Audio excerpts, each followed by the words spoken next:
back. If you've just joined us, you're watching the news at 10 on Channels Television, coming to you live from Lagos. A reminder of our major stories. President Muhammadu Buhari meets behind closed doors with leaders of the National Assembly. Nobel laureate Wole Soyinka asked President Buhari to declare armed herdsmen as terrorists in the wake of persistent killings in the country. President Buhari commissions multi-billion naira sugar estate in Niger State, the largest agro-allied project in the country. And pedestrian bridge at Florida International University collapses, killing several people, with many others trapped.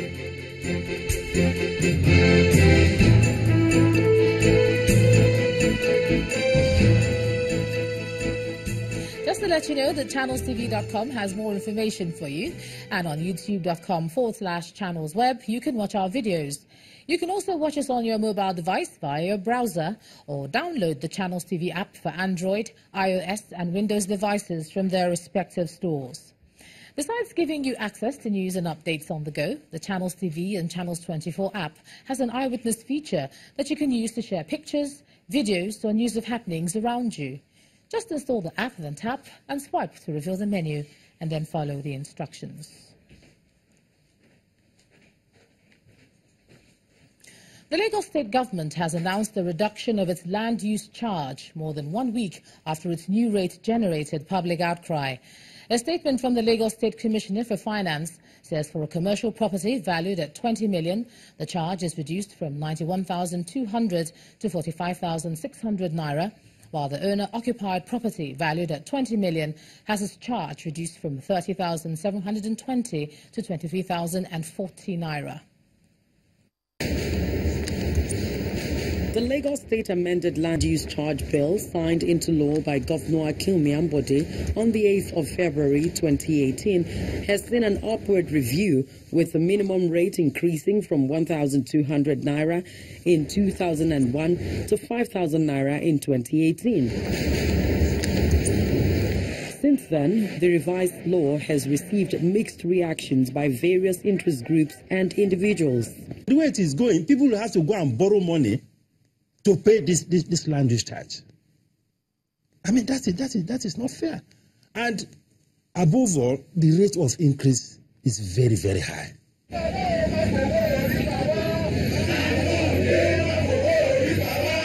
A protest is staged by members of the Lagos State branch of the Nigerian Bar Association against the upward review of the land use charge.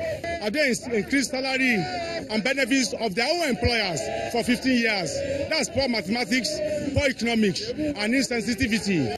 Following these reactions, and after what the state government calls an extensive dialogue with various stakeholders on the revised law, the Commissioner for Finance announces a reduction of the land use charge at the State Executive Council meeting. The basic components of this is the cut in commercial charges by 50%,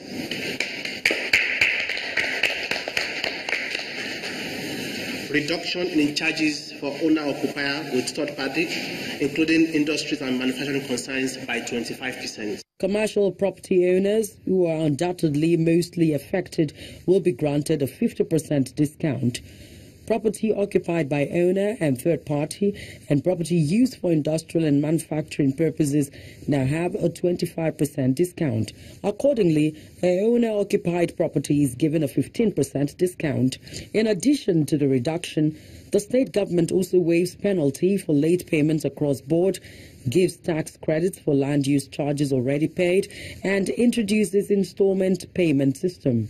The state government says the regulation for the review of the applicable rates and regime of reliefs of categories of properties and the regulation for a framework for self-assessment will be forwarded to the Lagos State House of Assembly for legislative review and passage.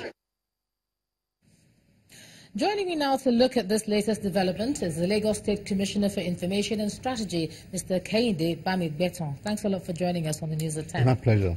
Now, it took a lot of protests and huge outcry for us to get where we are. Let me start by asking you why the government has done this introduction this way. Basically because we received a lot of petitions, a lot of complaints and concerns from the interest groups and professional interests. and many of them pointed to the fact that it was important for us to adjust to make it easier for more people to be able to pay. Quite a lot of people are actually paying. That is the truth of the matter. But for many people also complained that because of the purchasing power, we needed to look at the rates again. So we decided to sit down. The Executive Council met and decided to make some additional reliefs. Did you not These are the reliefs that we now have today. Did you not have a meeting with all the interest groups before you came about the rates that you have? Well, why put the rates at where they are, wait for the public outcry before you then... There was a public hearing, and it was a very, very controversial public hearing. A lot of interest groups and professionals were there.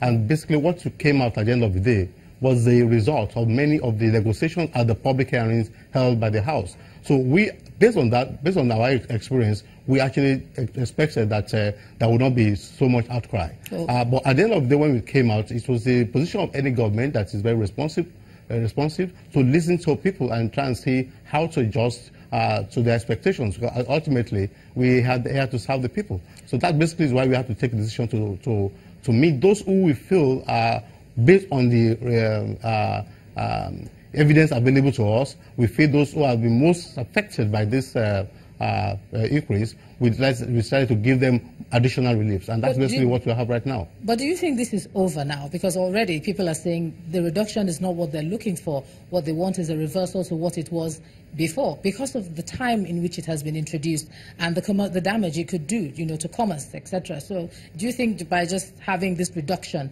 it's all over and we continue? The fact of the matter is a lot of people are paying. That's what we have. And certain interest groups may need to be further persuaded to our point of view. A lot are paying, but a lot more are still very unhappy about the rates. Well, the point basically is we also are engaging in people every minute. We have a lot of structures engaging people, persuading people, and trying to let them see that ultimately, whatever you pay into this thing is an investment to the future of the state. It's an investment in infrastructures made for for everybody, and therefore we believe that anything that you are able to pay will be seen as an investment into the future of Lagos State.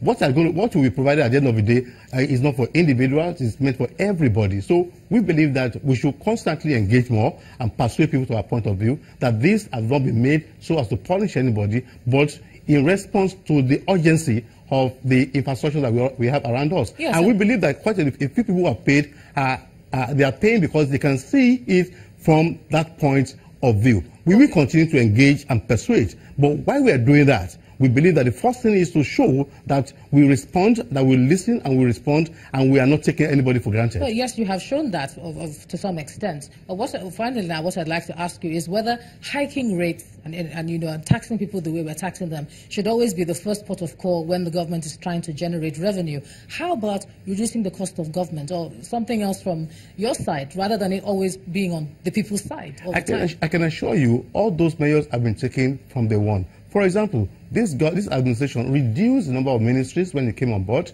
and ultimately, we've always tried to ensure prudence in the management of resources. Everybody already knows that. So if we have to take this step, it's because we've looked at it, we've found out that one of the ways in which we can be to raise more resources so as to satisfy the average Lagosian who needs schools, who needs health centers, who needs all these roads, is to increase a bit. But when people say that because of their purchasing power, because of affordability, go back and look at it, we have taken these petitions, these complaints from various interest groups. We have engaged across the state, and what the feelings we get, the result that we get is that go and adjust your rates and then try and see whether we pay or not. And when we look at those who are paying and those who are making petitions, who are complaining, we believe that we need to track on those who are paying, encourage them more to pay, in the hope that when they see that others are paying, they will join the bandwagon. All right, that remains to be seen, and let's see whether that does happen. Lagos State Commissioner for Information and Strategy, Mr. Bamigbetan, thanks for joining us on the News at 10 tonight. Thank you. Thank you. Now let's cross over to Abuja. Here's Linda Akigbe. Hey, Linda. Hi, Ijoma. Good to see you. Now, the Senate has kicked against a court injunction by a federal high court in Abuja, restraining the National Assembly from taking steps to pass into law the Electoral Amendment Bill. Just recently, the National Assembly passed the Electoral Act Amendment Bill 2018, which sets the sequence of general elections in the country. The Senate resolved to write the Chief Justice of Nigeria, Justice Walter Onohe, to express its displeasure over the action of the court. Mr. President, the issue really is not... Senate Minority Leader Godswill Akpabio rises to speak with his colleagues about a recent development involving Parliament. He's concerned about a court order granted by a federal high court on Wednesday, March 14, restraining the National Assembly from taking steps to pass into law the Electoral Amendment Bill. President Buhari has refused to sign the Electoral Amendment Bill into law, explaining that the setting of a sequence for general elections by the National Assembly infringes on the constitutionally guaranteed discretion of INEC to organize the elections. I'm worried about the separation of powers as enshrined in our Constitution. The issue then is, can really the court, through an injunction, ex parte or otherwise, stop the Parliament from carrying out its constitutional duties? I don't think, in my view, that it is right for the court to interfere in the affairs of the Parliament, particularly when we are in the process of either making a legislation or when we are in discussion. We cannot be stopped by court injunction. Senate Leader Ahmed Lawan agrees with Senator Akpabio. I also believe, Mr. President, distinguished colleagues, that the matter at stake does not require any court intervention. This is democracy at work. I don't believe with that amendment. I voted against it. I'll vote against it tomorrow. But it behoves on me to talk to my colleagues to see it the way I see it. Or if you want me to abandon my position, talk to me. And that is how our democracy will develop. The Senate takes a decision. There's a prayer on the floor, which is that we should express our concerns to the CGN. Justice Ahmed Mohammed of a federal high court in Abuja orders the defendants to maintain status quo on the amendment of the Electoral Act until the next adjourned date fixed for March 20th. But in the meantime, there is high-level lobbying going on in the Senate against overriding the president's veto on the amendment of the electoral bill. A source in the Senate told Channels Television that senators who do not support the amendment are lobbying their colleagues and are collecting signatures in support of their stand. However, the National Assembly has not announced whether it will override the president's veto or not, perhaps trying to gauge the minds of lawmakers to see if both chambers can get the two-thirds majority votes required to override the president's veto. When the News at 10 returns, we'll take a look at more major stories from the judiciary. Please stay with us.